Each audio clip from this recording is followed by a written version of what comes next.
Hello friends, M gardening में आप सभी का स्वागत है और मैं अजीत आप सभी का स्वागत करता हूं एक नए वीडियो में। दोस्तों, आज हम जिस प्लांट के बारे में बात करने वाले हैं ये एक पेरेनियल प्लांट होने के साथ साथ बेहद खूबसूरत प्लांट होता है। और सबसे बढ़िया बात, इस प्लांट को नासा ने अप्रूव किया हुआ है क्योंकि ये एक बहुत बेहतरीन एयर प्यूरिफाइंग प्लांट होता है। तो आप इसको बहुत बढ़िया से इंडोर में रख सकते हैं क्योंकि इसके बहुत सारे फायदे हैं। और दूसरी बात, ये बहुत इजी टू केयर होता है और स्पेशली उन लोगों के लिए जो लोग अभी नए नए गार्डनिंग कर रहे हैं उनके लिए बहुत स्पेशल प्लांट होता है। क्योंकि अगर आप एक प्लांट इसको नर्सरी से ब्रिंग करके लेके आएंगे और इसको अपने गार्डन में रखेंगे तो आप इसको इजीली प्रोपागेट करके 1 से 1000 प्लांट कर सकते हैं। तो चलिए आज इस प्लांट के बारे में बात कर लेते हैं। फ्रेंड्स, इस प्लांट के बहुत सारे नाम हैं, एयरप्लेन प्लांट, रिबन प्लांट, लेकिन सबसे ज़्यादा फेमस और कॉमन नेम है स्पाइडर प्लांट। लोग ज़्यादातर इसको स्पाइडर प्लांट के नाम से जानते हैं, लेकिन इसका जो बोटनिकल नेम है वो है क्लोरोफाइटम। और आज जिस प्लांट के बारे में हम बात करेंगे वो है क्लोरोफाइटम ओसन वेराइटी। ये प्लांट एक बहुत बढ़िया एयर प्यूरिफायर का काम हो करता है और आपके घर में जितने सारे टॉक्सिक गैसेस होते हैं इनको रिमूव करता है, जैसे कार्बन मोनोऑक्साइड, जाइलिन वगैरह गैस होते हैं, इनको ये रिमूव करता है। और सबसे बढ़िया बात, अकॉर्डिंग टू फेंग शुई ये भी एक लकी प्लांट होता है। फ्रेंड्स, क्या आप लोगों को पता है इस प्लांट को स्पाइडर प्लांट क्यों कहा जाता है? ये देखिए, इस तरह से इसके छोटे छोटे बेबी प्लांट्स निकलते हैं जिसको रनर्स बोला जाता है। और इनका स्ट्रक्चर जो होता है वो बिल्कुल देखने लायक स्पाइडर जैसा होता है। बिल्कुल ये स्पाइडर जैसे दिखते हैं, बहुत सारे स्पाइडर जैसे। तो इसलिए इस प्लांट को स्पाइडर प्लांट का नाम दिया गया है। और ये इतने खूबसूरत होते हैं, ये प्लांट जितना पुराना हो जाता है ये बहुत सारे इस तरह से रनर्स की डेवलपमेंट करता है। स्पाइडर प्लांट के बारे में आज पूरा डिटेल में हम जानेंगे, किस तरह का इसको पॉट की जरूरत होती है, किस तरह से इसको फर्टिलाइजर देने की जरूरत होती है। तो चलिए पहले जान लेते हैं इसकी पॉट के बारे में। तो पॉट के लिए आपको बिल्कुल टेंशन लेने की जरूरत नहीं है। ये इस तरह का प्लांट है, आप किसी भी पॉट में आप इसको डेवलप कर सकते हैं, चाहे वो सेरामिक पॉट हो या फिर टेराकोटा पॉट हो, छोटा पॉट हो, बड़ा पॉट हो या फिर हैंगिंग वाला पॉट हो, किसी भी पॉट में ये एडजस्ट हो जाता है। ये बहुत बढ़िया प्लांट होता है, इजी टू केयर वाला प्लांट होता है। तो किसी भी पॉट में आप इसको ग्रो कर सकते हैं। यहाँ पे देखिए फ्रेंड्स, मैंने किस तरह से छोटे छोटे पॉट में इनको ग्रो किया हुआ है। ये छोटे छोटे पॉट जो हैं डाई पॉट हैं, इनको मैंने तैयार किया हुआ है। और ये देखिए, इसमें कोकोनट सेल से मैंने इनको ग्रो किया हुआ है और इसको पेंट कर दिया था। और इसमें छोटे छोटे मेरे जो प्लांट्स हैं स्पाइडर के, इसमें ग्रो कर दिया था। देखिए कितना प्यारे लग रहे हैं, आप यकीन नहीं करेंगे ये इतने छोटे छोटे पॉट में ग्रो हो जाते हैं। और यहाँ पे देखिए, ये है एक मेरा डाई पॉट जिसको मैंने ग्रो बनाया था और इसमें ड्रेनेज होल नहीं किया था क्योंकि मैंने इसको रखा हुआ था अपने टेबल में घर के अंदर। अगर उसमें ड्रेनेज होल बनाया होता तो उसमें पानी गिर के मेरा टेबल खराब होने वाला था। तो मैंने इसको ड्रेनेज होल इसमें नहीं किया और ऐसे ही मैंने इसको जो स्पाइडर प्लांट को ग्रो कर लिया। और यहाँ पे देखिए इसकी कितनी बढ़िया से ग्रोथ हुई है। लेकिन अगर इसमें ड्रेनेज होल आप नहीं बनाएंगे तो इसमें थोड़ी प्रॉब्लम आ सकती है। इसमें थोड़ा अगर आप वाटरिंग का ध्यान रखेंगे तो ये इंडोर भी बहुत अच्छी तरह से चलता है। तो अगर आप इसको इंडोर ग्रो करना चाहते हैं तो धीरे धीरे मैं सभी प्रोसेस आपको बताऊंगा किस तरह से हमें इसको प्रिपेयर करना होता है। और यहाँ पे देखिए फ्रेंड्स, मैंने कुछ प्लांट्स को जो है मैंने हैंगिंग पॉट में लगाया हुआ है और इसमें भी इसकी काफ़ी अच्छी ग्रोथ हुई है। और यहाँ पे नीचे भी आप देख सकते हैं छोटे वाले पॉट जो मैंने अभी दिखाया। तो ये प्लांट एक ऐसा बेहतरीन प्लांट होता है, किसी भी पॉट में ये एडजस्ट हो जाता है, चाहे बड़ा पॉट हो, छोटा पॉट हो, कोई भी पॉट में। फ्रेंड्स, अभी बात कर लेते हैं इसके सनलाइट के बारे में। क्योंकि ये एक इंडोर प्लांट होता है तो किस तरह की जगह पे हमें इसको प्लेस करना होगा ताकि ये प्लांट जो है बहुत अच्छी तरह से ग्रो हो सके। स्पाइडर प्लांट एक इंडोर प्लांट होता है फ्रेंड्स, और सभी इंडोर प्लांट्स जो होते हैं सभी को सनलाइट की ज़रूरत होती है।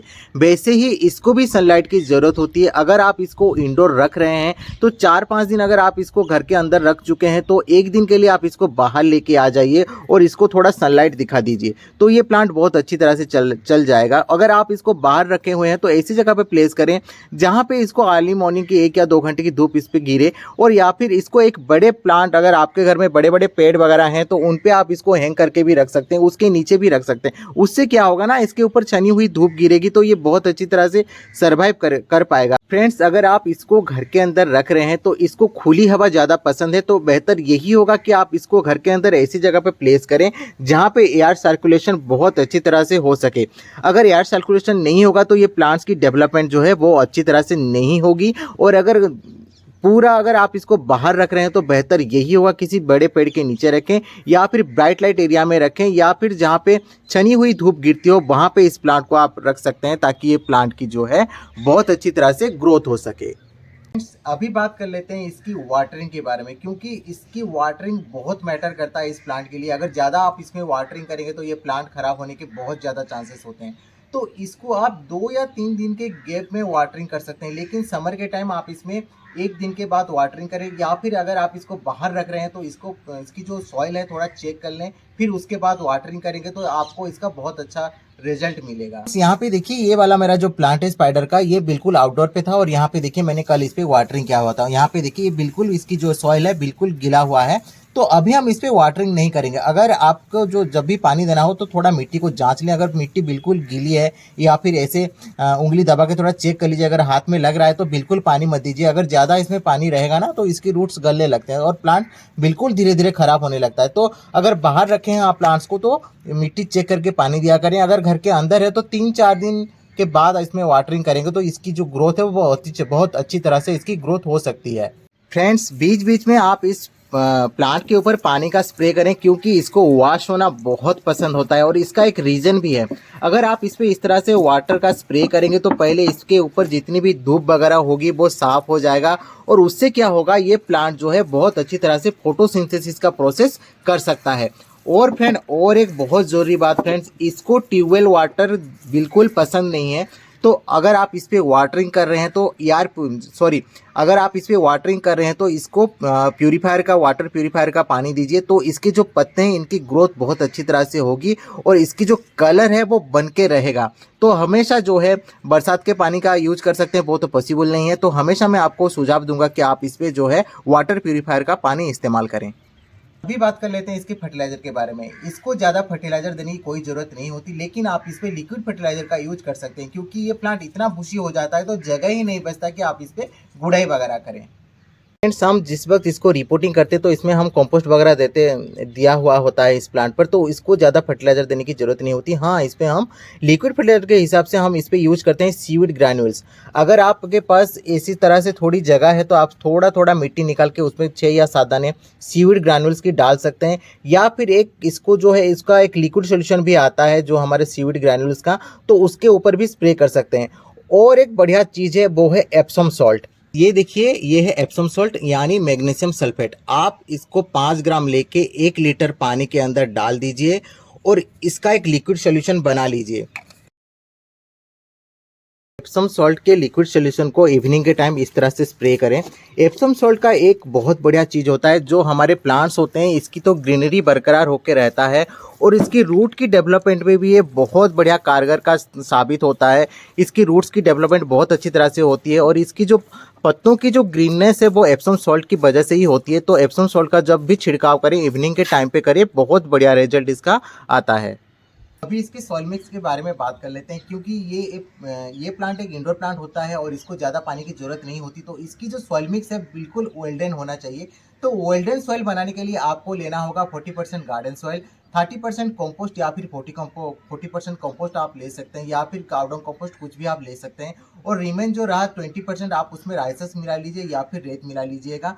अगर आपके पास परलाइट है या फिर नीम केक का पाउडर है तो आप वही भी यूज कर सकते हैं। लेकिन अगर आपके पास वो सब नहीं है तो आप सिर्फ गार्डन सॉइल या फिर थोड़ा सा राइसस और ये जो हमारा वर्मी कंपोस्ट है आप उसको भी मिला के इसकी सॉइल मिक्स प्रिपेयर कर सकते हैं और बिल्कुल वेल्डन सॉइल बन जाता है। उसकी वजह से क्या होता है ना, पानी इस पर ठहर के नहीं रहता, पानी ड्रेन आउट हो जाता है, जिसकी वजह से प्लांट बहुत दिनों तक सर्वाइव कर सकता है। अभी बात कर लेते हैं इसकी डिजीजेस और जैसे पेस्ट अटैक के बारे में, लेकिन इस तरह का कोई पेस्ट अटैक वगैरह इसमें नहीं होता। मैंने ये प्लांट बहुत दिन हो चुके मेरे साथ, ये प्लांट जो है 4-5 साल से है, लेकिन मैंने अभी तक इसमें इस तरह की कोई पेस्ट अटैक वगैरह का नहीं देखा। हाँ, ग्रासहॉपर वगैरह लगते हैं तो उसके लिए आप इंसेक्टिसाइड का स्प्रे कर सकते हैं, कोई भी इंसेक्टिसाइड आप ले सकते हैं। लेकिन सबसे इसका एक डिजीज़ होता है जिससे इसके जो पत्ते होते हैं इस तरह से, इसके टिप्स जो होते हैं इस तरह से काले काले होने लगते हैं। इसका 2 बेसिक रीज़न है, एक तो हार्ड वाटर का ज़्यादा इसमें इस्तेमाल होना और दूसरी बात ज़्यादा धूप इस पे होना। तो जैसे कि मैंने अभी आप सभी को बताया, इस पे हार्ड वाटर का थोड़ा कम इस्तेमाल करें और दूसरी बात इसको हेवी सनलाइट से थोड़ा दूर रखें, क्योंकि इसको हेवी सनलाइट ज़्यादा पसंद नहीं होता। हेवी सनलाइट की वजह से इसके जो पत्ते हैं वो जलने लगते हैं और कोई इसमें दूसरा कोई इस तरह का टेंशन नहीं है, इसीलिए ये प्लांट बहुत हार्डी होता है। अभी बात कर लेते हैं इसकी प्रोपागेशन के बारे में। इसकी प्रोपागेशन बहुत आसान है, बहुत ईजी तरीके से आप इसकी प्रोपागेशन कर सकते हैं। फ्रेंड्स, स्पाइडर प्लांट जितना पुराना होते जाता है उस तरह से इस तरह से इसके छोटे छोटे स्टॉक निकलते हैं, जिसमें छोटे छोटे प्लांट्स की डेवलपमेंट होती है, जिसको रनर्स बोला जाता है। यहाँ पे देखिए, ये वाले मेरा प्लांट पे कितने सारे रनर्स की डेवलपमेंट हो चुकी है। और इसी की वजह से ये प्लांट जो है स्पाइडर प्लांट नाम है इसका, क्योंकि इस तरह से इसमें छोटे छोटे रनर्स निकले हुए होते हैं ना, तो बिल्कुल स्पाइडर जैसा इसका लुक हो जाता है, इसीलिए इसको स्पाइडर प्लांट बोला जाता है। तो आप इसकी रनर से आप इसको प्रोपागेट कर सकते हैं। ये इसके जो रनर्स होते हैं ना, इसमें छोटे छोटे रूट्स की डेवलपमेंट होती है, तो आप इसको यहाँ से कट करके इसको पानी पे भी ग्रो कर सकते हैं, एक वेल्डन सॉइल मीडिया में भी ग्रो कर सकते हैं। ये बहुत आसानी से ग्रो हो जाता है। यहाँ पे देखिए मैंने इस ब्रांच से ये जो रनर्स हैं, मैंने यहाँ से इसको कट कर लिया। यहाँ पे देखिए रूट्स की डेवलपमेंट हो चुकी है। अभी इसको हम पानी में ग्रो करेंगे। ये देखिए फ्रेंड्स, बिल्कुल कुछ नहीं, आप इसको ऐसे ही अंदर डाल दीजिए। इसकी जो रूट्स है वो बहुत बहुत जल्दी इसकी जो रूट्स की डेवलपमेंट हो जाएगी। आप इसको घर के अंदर भी रख सकते हैं, इसीलिए मैंने ये छोटा सा बोतल लिया हुआ है और इसमें इसको ग्रो किया हुआ है। यहाँ पे पानी लिया हुआ है, कुछ नहीं, मैंने इसको यहाँ पे ऐसे ही डाल दिया है और कुछ ही दिनों में इसके जो रूट्स है वो बहुत इजीली इसमें डेवलपमेंट हो जाएगा। और इसको आप पानी के अंदर भी घर के अंदर रख सकते हैं, जैसे कि हम मनी प्लांट वगैरह रखते हैं उस तरह से भी आप घर में इसको डेकोरेट करके रख सकते हैं। और दूसरी बात हम इसको एक बिल्कुल वेल्डन सॉइल में बहुत आसानी से इसको प्रोपागेशन कर सकते हैं। यहाँ पे देखिए मैंने यहाँ पे लिया हुआ है बिल्कुल एक वेल्डन सॉइल और इसमें मैंने डाल दिया है इसकी जो रनर मैंने कट कर रखा था, उसको मैंने यहाँ पे डाल दिया है और कुछ ही दिनों में इसकी जो है नई ग्रोथ हो जाएगी। यहाँ पे मैंने थोड़ा पानी डाल के इसको हम कुछ दिन के लिए सेमी शेड एरिया में रखेंगे, तो ये जो प्लांट है बहुत आसानी से ग्रो हो जाएगा। फ्रेंड्स, ये प्लांट्स लगाने के बाद 6-7 दिन का रिजल्ट है, आप देख सकते हैं। इस पे देखिए किस तरह से रूट की डेवलपमेंट हो चुकी है। अभी मैं आपको इससे निकाल के दिखाता हूँ। ये देखिए कितनी अच्छी तरह से रूट की डेवलपमेंट इस पे हो जाती है, तो इसीलिए ये इजीली प्रोपागेट होता है। आप इसको वाटर में भी बहुत अच्छी तरह से प्रोपागेट करके आप इसको इंडोर भी रख सकते हैं घर की डेकोरेशन के लिए। ये देखिए फ्रेंड्स, ये मेरे 15 या 20 दिन के बाद का रिजल्ट है। मैंने जो कटिंग ग्रो किया था, देखिए इसका रिजल्ट बहुत अच्छी तरह से इसकी ग्रोथ हो चुकी है और नए नए पत्ते बहुत अच्छी तरह से इसकी डेवलपमेंट हो चुकी है। सो फ्रेंड्स, अगर आज का वीडियो आप लोगों को अच्छा लगा हो तो लाइक कमेंट और शेयर जरूर कीजिएगा और फिर don't forget to subscribe. Thank you, thanks for watching, bye bye, take care, जय जगन्नाथ फ्रेंड्स।